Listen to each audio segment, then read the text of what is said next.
அன்பான கும்பராசி நேயர்களே, ஆழமான சிந்தனை திறன், கற்பனை திறன் மற்றும் தொலைநோக்கு பார்வை உங்ககிட்ட அதிகமாக இருக்கும். நீதி சட்டம் சார்ந்த விஷயத்துல சரியா நடந்துக்குவீங்க. எந்த ஒரு அநீதியையும் பொறுத்துக்க மாட்டீங்க.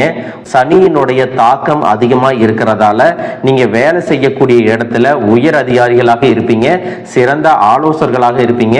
காதல் விஷயத்துல பார்த்தீங்கன்னா உங்களுக்கு விருப்பம் இருந்தாலும் அதுல அதிகமான ஆர்வம் வச்சிருக்க மாட்டீங்க. ஆனாலும் வாழ்க்கை துணையுடைய முயற்சிகளுக்கும் அவங்களுடைய ஆசைகளை நிறைவேற்றுவதற்கும் ரொம்பவே பாடுபடுவீங்க. குடும்பத்துல அமைதியா இருக்கணும், மற்றவங்க மதிக்கிற மாதிரி நடந்துக்கணும் அப்படிங்கறதுல கவனமா இருப்பீங்க. அரசியல்ல பாத்தீங்கன்னா பெரிய தாக்கத்தை உங்களால ஏற்படுத்த முடியும். அந்த அளவுக்கு மக்கள் செல்வாக்கு உங்ககிட்ட இருக்கும். இந்த மாதிரி சிறப்பான குணங்கள் இருக்கக்கூடிய கும்பராசி நேயர்களுக்கு இனி வரக்கூடிய காலங்கள்ல பாத்தீங்கன்னா, கும்பராசி அவிட்ட நட்சத்திரம் 3 மற்றும் 4ஆம் பாதம், சதய நட்சத்திரம், பூரட்டாதி நட்சத்திரம் 1, 2, 3ஆம் பாதத்தில் இருப்பவர்களுக்கு இந்த பிப்ரவரி மாதத்துல சனி மற்றும் குரு கிரகங்கள் வலுவான நிலையில இருக்கிறாங்க. அதோட சுக்கிரன் வியாழன் இணைப்பால சக்தி வாய்ந்த சிம்மாசன யோகம் மற்றும் குபேர யோகம் உருவாகுது. இதன் காரணமா பாத்தீங்கன்னா உங்களுடைய வாழ்க்கையில பதவி உயர்வு, பண வரவு மற்றும் தொழில் முன்னேற்றத்தை கண் கூட பார்க்க போறீங்க. இந்த யோகங்கள் உங்களுடைய வாழ்க்கையில மிகப்பெரிய மாற்றங்களை எல்லாம் ஏற்படுத்த போகுது. அதிலும் முக்கியமா செல்வம் மற்றும் பண பற்றாக்குறை நீங்க போகுது. உங்களுடைய தொழில் மற்றும் வாழ்க்கையில நேர்மறையான மாற்றங்கள் ஏற்பட போகுது. வீடு மற்றும் வாகனங்கள் வாங்கக்கூடிய யோகம் மற்றும் நிதிநிலை உயர்வு ஏற்பட போகுது. அதே நேரத்தில் புதன் கிரகம் வக்கரம் அடையும் சமயத்துல பயணங்கள் மற்றும் எதிர்கால திட்டங்கள், முக்கியமான பேச்சுவார்த்தைகளை பேசும் பொழுது கவனமாக இருக்கணும். எதையும் ஆராய்ச்சி பார்க்காம யாருக்கும் எந்த ஒரு வாக்குறுதியும் கொடுக்க கூடாது. இதுவரைக்கும் நிதி நெருக்கடியிலையும் நெருங்கிய உறவுகள் பிரிஞ்சும் இருந்திருப்பாங்க. எந்த காரியத்தை எடுத்தாலும் அதுவெல்லாம் முழுசா நடக்காம ஏதாவது தடைகள் ஏற்பட்டு வந்திருக்கும். எப்ப நமக்கு நல்ல காலம் வரும், எப்ப நமக்கு நல்லது நடக்கும் அப்படின்னு ரொம்பவே எதிர்பார்த்து காத்துட்டு இருந்திருப்பீங்க. உங்களுடைய எதிர்பார்ப்புகளுக்கெல்லாம் நல்ல பதிலை சொல்லக்கூடிய மாதமாக இந்த பிப்ரவரி மாதம் இருக்க போகுது. உங்களுடைய வாழ்க்கையில மிகப்பெரிய திருப்பு முனையாகவும் அமைய போகுது. அப்படிப்பட்ட சிம்மாசன யோகம், குபேர யோகம் எந்த மாதிரியான பலன்களை கொடுக்கும் அப்படிங்கிறத பத்தி தான் இந்த பதிவுல பார்க்க போறோம். ஜோதிடத்துல சிம்மாசன யோகம் அப்படிங்கிறது மிகச்சிறந்த ராஜயோகம் அப்படின்னு சொல்லுவாங்க. இது ஒருத்தர அரசரை போல அதிகாரம், செல்வாக்கு மற்றும் பெரும் செல்வத்தோட வாழ வைக்கும். சாதாரண நிலைமையில இருக்கிறவங்க கூட இந்த யோகத்தால திடீர் அதிர்ஷ்டம் ஏற்பட்டு வாழ்க்கையில முன்னேறி போவாங்க. சமூகத்துல உயர்ந்த அந்தஸ்து கிடைக்கும். புகழுடன் கூடிய சுகபோக வாழ்க்கை ஏற்படும். தடைகளை எல்லாம் ஜெயிச்சு வருவாங்க. ஒரு ஜாதகர் அரசியல்லையோ அல்லது நிர்வாகத்துல இருக்கிறாங்க அப்படின்னா அவங்களுக்கு தலைமை பதவி கிடைக்கும். அதிகாரத்தை கையில வச்சிருப்பாங்க. மிகுந்த செல்வமும், நிலப்புலன்கள் மற்றும் ஆடம்பரமான வாகன வசதிகள் போன்ற அனைத்து சுகபோகங்களையும் அனுபவிப்பாங்க. இந்த யோகம் இப்போ பிப்ரவரி மாதத்துல அமைஞ்சிருக்கு அப்படின்னாலும் யாருக்கெல்லாம் 100% பலன்களை கொடுக்கும் அப்படின்னு பார்த்தீங்கன்னா, ஜாதகத்துல 6, 8, 2, 3, 12 ஆகிய பாவங்கள்ல கிரகங்கள் ஒரு குறிப்பிட்ட சேர்க்கையில அமையும் போது சிறப்பான பலன்கள் கிடைக்கும். சிலருக்கு பார்த்தீங்கன்னா அவங்களுடைய தசாபுத்தி மற்றும் லக்னத்தை பொறுத்து இந்த பலன்கள் மாறுபடலாம். இருந்தாலும் பொதுவான பலன்களும் நல்ல வாய்ப்புகளும் உருவாகக்கூடிய காலமா இது இருக்கு. உங்க வாழ்க்கையில நீங்க என்னதான் நல்ல விஷயங்களை நினைச்சாலும், நல்லதையே மற்றவங்களுக்கு செஞ்சாலும் உங்களுக்கு தொடர்ச்சியாக கஷ்டங்களும் பிரச்சனைகளும் வந்துட்டு தான் இருக்கு. இதையெல்லாம் மறந்து தான் உண்டு, தம் வேலை உண்டு அப்படின்னு இருந்தாலும் ஏதோ ஒரு கவலை, ஏதோ ஒரு குழப்பம், மனசுக்குள்ள இனம் புரியாத ஒரு வலி இருந்துட்டே தான் இருக்கும். யாராவது என்னுடைய இந்த குழப்பங்களுக்கெல்லாம் பதில் சொல்ல மாட்டாங்களா, நல்ல தீர்வு சொல்ல மாட்டாங்களா, என்னுடைய கஷ்டங்களை காது கொடுத்து கேட்க மாட்டாங்களா, ஆறுதலா 4 வார்த்தை பேச மாட்டாங்களா, என்ன உண்மையா நேசிக்க மாட்டாங்களா, எந்தவித எதிர்பார்ப்பும் இல்லாம பழக மாட்டாங்களா அப்படின்னு தான் எப்பவுமே ஆதங்கப்படுறீங்க. இப்படி நல்ல குணங்களும் நல்ல பண்புகளும் இருக்கக்கூடிய உங்க வாழ்க்கையில உங்களுக்கு கஷ்டங்கள் வருது, பிரச்சனைகள் வருது அப்படின்னா நீங்க நிறைய பாவம் பண்ணிட்டீங்க அப்படின்னு அர்த்தம் இல்லை. நீங்க தவறான நபர் அப்படின்னு அர்த்தம் இல்லை. இந்த வாழ்க்கை சில பாடங்களை உங்களுக்கு கத்துக் கொடுக்குது அப்படிங்கிறத நீங்க உணர்ந்துக்க வேண்டிய காலம். உங்களை சுத்தி நடக்கக்கூடிய எல்லா விஷயங்களும் ஏதோ ஒரு காரணத்துக்காக தான் நடக்குது அப்படின்னு எந்த கெட்டது நடந்தாலும் அதுல ஏதாவது நல்ல விஷயம் இருக்கா அப்படின்னு ஆராய்ந்து பார்க்கக்கூடிய பக்குவம் உங்களுக்கு வரணும். மற்றவங்களோட உதவி இல்லாம, மற்றவங்களுடைய துணை இல்லாம தனியா ஒரு விஷயத்த நீங்களாகவே ஜெயிச்சு காட்டும் போதுதான் உங்களுடைய பவர் என்னன்னு உங்களுக்கு தெரியும். உங்களால எல்லா விஷயத்தையும் கடந்து வர முடியும் அப்படிங்கிற தன்னம்பிக்கை உங்களுக்கு அதிகமா கிடைக்கும். உங்களை பொறுத்த வரைக்கும் உங்க வாழ்க்கையில நடந்த சம்பவங்கள், ஏமாற்றங்கள், துரோகங்கள் அப்படின்னு எல்லாமே கசப்பான அனுபவத்தை கொடுத்து இருந்தாலும் சில விஷயங்களை எல்லாம் இன்ன வரைக்கும் உங்களுக்கு ஜீரணிக்க முடியல. அதனாலயே சில நேரங்கள்ல மனசு வெறுத்து போய் இந்த வாழ்க்கையில இதுக்கு மேல நான் அனுபவிக்கிறதுக்கு என்ன இருக்கு, அந்த அளவுக்கு கஷ்டத்தையும் கண்ணீரையும் நீங்க தாங்கிட்டு வந்திருக்கீங்க. இன்னும் சிலர் பார்த்தீங்கன்னா இது மாதிரியான ஒரு வாழ்க்கை வாழ்றதுக்கு நான் வாழாமையே இருந்திருக்கலாம், நான் பிறக்காமையே இருந்திருக்கலாம், இவ்வளவு கஷ்டப்பட்டதுக்கு அப்புறமும் எனக்கு வாழணும் அப்படிங்கிற ஆசை சுத்தமாவே இல்லை, ஏனோ தானோ அப்படிங்கிற மாதிரி தான் ஒரு வாழ்க்கையை வாழ்ந்துகிட்டு இருக்கிறேன் அப்படின்னு தன்னுடைய மனசுல இருக்கக்கூடிய பாரங்களை வெளிப்படையா சொல்லிட்டு இருப்பாங்க. உங்க வாழ்க்கையில இந்த கஷ்டங்கள் வந்ததுக்கும் நீங்க இப்ப அனுபவிக்கக்கூடிய வழிகளுக்கும் முகம் தெரியாத நபர்களை விட தெரிஞ்ச நபர்கள் தான் காரணமா இருக்கிறாங்க. அது மட்டுமல்லாம நீங்க செய்யக்கூடிய ஒவ்வொரு நல்ல விஷயத்தை கெடுக்கிறதுக்கும், உங்களுடைய முன்னேற்றத்தை தடுக்கிறதுக்கும், உங்களை அவமானப்படுத்துறதுக்கும் இங்க நிறைய நபர்கள் எல்லாம் முயற்சி பண்ணிட்டு தான் இருக்காங்க.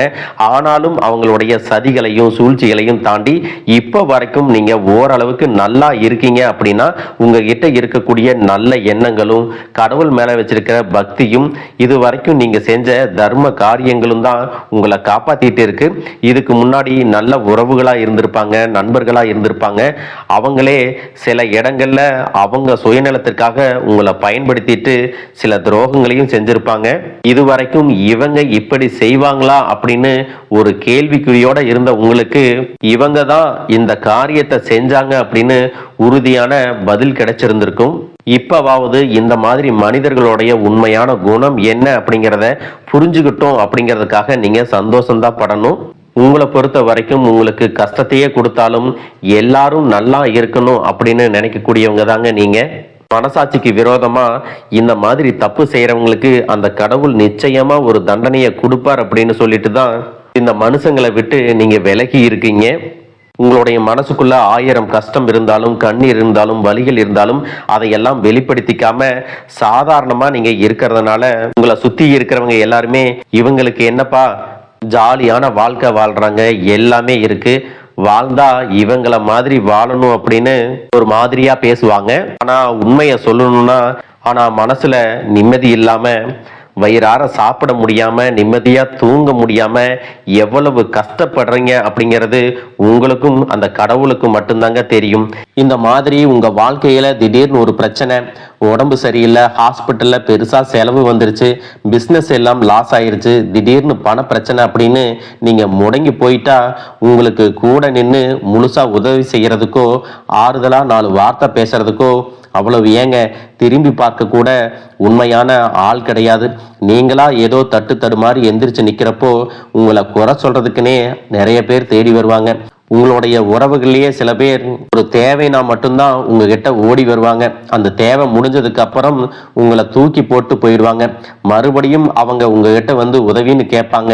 அப்ப கூட அவங்க முன்னாடி பண்ண துரோகத்தை எல்லாம் மறந்துட்டு மீண்டும் அவங்களுக்காக உதவி செஞ்சு ஏமாறக்கூடியவங்களா தான் நீங்க இருக்கீங்க. மற்றவங்களுக்காக பயன்படக்கூடிய நீங்க உங்களுக்காக உதவி செய்ய யாருமே முன்னாடி வர மாட்டாங்க. இந்த மாதிரி வாழ்க்கையில முன்னேறணும் அப்படிங்கிறதுக்காக தினம் தினம் கஷ்டப்பட்டு உழைக்கக்கூடியவங்க தாங்க நீங்க. ஏன் நமக்கு மட்டும் இவ்வளவு கஷ்டம் வருது, ஏன் எனக்கு மட்டும் இவ்வளவு பிரச்சனை வருது, என்னுடைய மனசாட்சிக்கு தெரிஞ்சு நான் யாருக்கும் எந்த கெடுதலையோ கஷ்டத்தையோ துன்பத்தையோ கொடுத்ததில்லை, எனக்கு மட்டும் ஏன் இந்த மாதிரி எல்லாம் நடக்குது அப்படின்னு சொல்லிட்டு கடவுள்கிட்டையும் உங்களுடைய குறைகளை எல்லாம் சொல்லிட்டு இருப்பீங்க. இந்த பிப்ரவரி மாதத்துல வரக்கூடிய இந்த சிம்மாசன யோகத்தின் மூலமாக அடுத்து வரக்கூடிய 3 மாதங்களுமே உங்களுக்கு சிறப்பான மாதமா இருக்க போகுது. வேலைக்காக எதிர்பார்த்து இருக்கிறவங்களுக்கு நல்ல ஊதியத்துடன் வேலை கிடைக்க போகுது. இது வரைக்கும் படிப்புக்கு தகுந்த வேலை கிடைக்கல அப்படின்னு குறைவான சம்பளத்துல ஏதாவது ஒரு வேலையில இருந்திருப்பீங்க. இனி நீங்க வேலை செய்யக்கூடிய இடத்துல உங்களுக்கு பதவி உயர்வுகள் கிடைக்கலாம், அல்லது புதிதாக உங்க மனசுக்கு பிடிச்ச வேலையே உங்களை தேடி வருவதற்கான வாய்ப்புகள் இருக்கு. இதுவரைக்கும் உங்க குடும்பத்திலையும் சரி தொழிலையும் சரி மறைமுகமாக சில நபர்கள் இருந்து உங்களுக்கு தொல்லைகளையும் பிரச்சனைகளையும் கொடுத்துட்டு வந்த பெண்கள் உங்களை விட்டு விலக போறாங்க. இதற்கு பிறகு அவர்களுடைய தொந்தரவு அப்படிங்கிறது உங்களுடைய வாழ்க்கையில முழுவதுமாவே இருக்காது.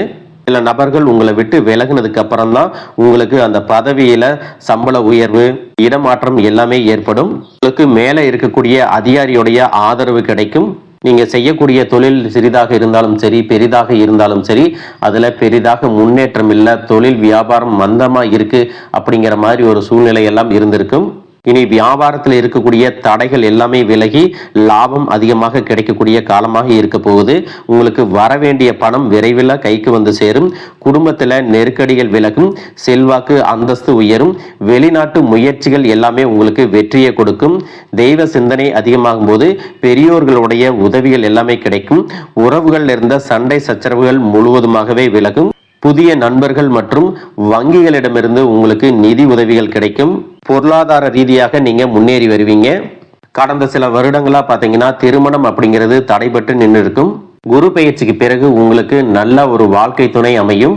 உங்களை பொறுத்த வரைக்கும் நீங்க ஆண்களாக இருந்தாலும் சரி, பெண்களாக இருந்தாலும் சரி, நீங்க செய்யறது அரசு வேலையோ, தனியார் வேலையோ, கூலி வேலையோ எதுவாக இருந்தாலும் இதுவரைக்கும் உங்களுடைய வருமானம் பற்றாக்குறையா இருந்திருக்கும். செலவுகள் அதிகமாக இருந்திருக்கும். இனி வரக்கூடிய காலங்கள்ல உங்களுடைய சேமிப்பு அதிகமாக உயரப்போகுது. உங்களுக்கு வரக்கூடிய வருமானம் 2 மடங்கா கிடைக்க போகுது. இனி வரக்கூடிய காலகட்டங்கள்ல இதுவரைக்கும் இருந்த கடன் பிரச்சனைகள் இருந்து நீங்க மீண்டு வருவீங்க. பிரிஞ்சிருந்த வாழ்க்கை துணை மீண்டும் உங்களை தேடி வருவதற்கான வாய்ப்புகள் பிரகாசமா இருக்கு. குழந்தைகள் மூலமாக உங்களுக்கு மன மகிழ்ச்சி ஏற்படும். பெருமை உண்டாகக்கூடிய தருணங்களும் அமைய போகுது. பெற்றோர்களினுடைய ஆரோக்கியத்துல நீங்க அதிகமான கவனம் செலுத்தணும். நீண்ட தூர பயணங்கள் செல்வதை தவிர்த்துக்கணும். புதிதாக வீடு மற்றும் வாகனங்கள் வாங்குவதற்கான அனைத்து பொருளாதார வசதிகளும் உங்களுக்கு கிடைக்கும். பிரிந்திருந்த காதலர்கள் மீண்டும் ஒன்றாக சேர்வதற்கும் காதல் திருமணம் கைகூடி வருவதற்கான காலகட்டமாகவும் இந்த மாதம் இருக்க போகுது. நீண்ட நாட்களாக குழந்தை பாக்கியம் இல்லாதவர்களுக்கு குழந்தை பாக்கியம் கிடைக்கும். மனசுல இருக்கக்கூடிய பயம் நீங்கி தன்னம்பிக்கையும் தைரியமும் அதிகரிக்கும். மனதை ஒருநிலைப்படுத்தி கவனச்சிதறல் இல்லாம கடமையை உணர்ந்து செயல்பட்டீங்க அப்படின்னா உங்களுடைய உழைப்புக்கு தகுந்த உயர்வுகள் கிடைக்கும். அலுவலகத்துல உங்களுடைய பெயர் அதிகமாக பேசப்படும். சிலருக்கு பார்த்தீங்கன்னா புதிய பணி வாய்ப்புகள் எல்லாமே கைகூடி வரும். யாருடைய தனிப்பட்ட விஷயத்திலும் தலையிட வேண்டாம். வெளிநாடு வெளியூர் செல்லும் வாய்ப்புகள் வரும். அரசு துறைகளில் இருக்கிறவங்க மறைமுக எதிரிகளிடம் எச்சரிக்கையாக இருக்கணும். புறம் பேசுவரை புறக்கணிக்க வேண்டும். மாணவர்கள் பார்த்தீங்கன்னா மறதியை விரட்ட தினம் தினம் படிக்கணும். பெண்களுக்கு குடும்பத்தில் மதிப்பு அதிகரிக்கும். உங்களிடத்துல பொருளாதாரம் சேரும் பொழுது சிற்றின்ப நாட்டம் அதிகமாக இருக்கும். உங்களுடைய சுய ஒழுக்கத்துல அதிகமான கவனம் தேவை. மேலும் உங்களுக்கு சிறப்பான பலன்கள் எல்லாம் கிடைக்கணும் அப்படின்னா நவ கிரகங்களை வழிபாடு செய்யணும். ஒவ்வொரு வாரமும் குரு பகவானுக்கு வியாழக்கிழமையில அர்ச்சனை செஞ்சுட்டு வந்தீங்க அப்படின்னா உங்களுக்கு மன நிம்மதியும் தொடர்ச்சியான பலன்களும் ஆரோக்கியமும் மன மகிழ்ச்சியும் உண்டாகும். கிரகங்களின் பார்வை மற்றும் ராஜயோகங்கள் காரணமா உங்க வாழ்க்கையில நல்ல விஷயங்கள் எல்லாமே நடக்க போகுது. இதுவரைக்கும் இருந்த நெகட்டிவான எண்ணங்களை எல்லாம் விட்டுட்டு நம்ம வாழ்க்கை மாறப்போகுது அப்படின்னு நம்பிக்கையோடு எல்லா விஷயங்களையும் செய்யுங்க. நல்லதே நடக்கும். வாழ்க வளமுடன், வாழ்க பல்லாண்டு.